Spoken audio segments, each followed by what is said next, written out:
one Sunday night, I came in for the gathering and had several messages on the machine. And there was a woman on the recording that sounded to me like she was suicidal. I was at a real low point, very depressed, even suicidal. And a friend of mine, Robert Gates, told me about Crosswind Ministry and said that I might want to call them, that, you know, they might could help me. They hadn't let go of me since. I destroyed a lot.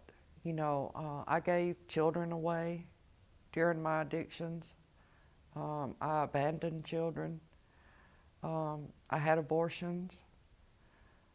A lot of my addictions and behaviors have just been because of shame and guilt and a lack of forgiveness. And I was just constantly trying to punish myself. When I finally surrendered and answered his call is where I found my peace.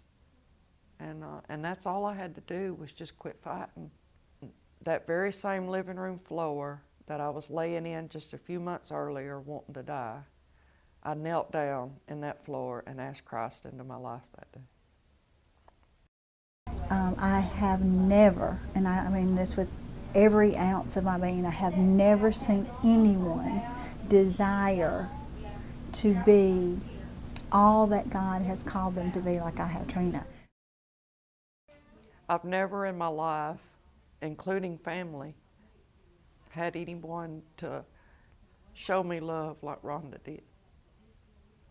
And she come into my house.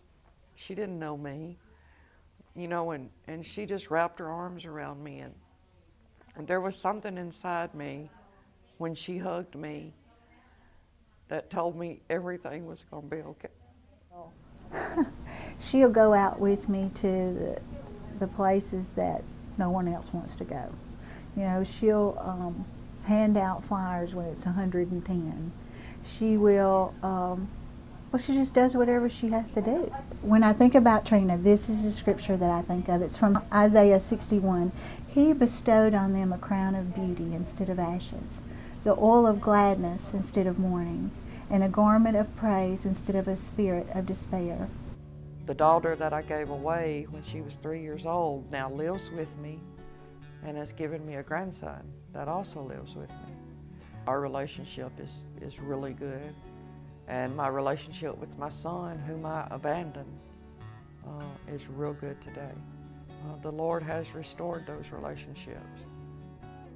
I'm currently attending Mid-America Christian University, right now I'm working on a bachelor's in Christian ministry. My goal and my dream is a master's in pastoral counseling. I didn't know I was lovable, and I didn't know I was worth saving. But, you know, God thought otherwise.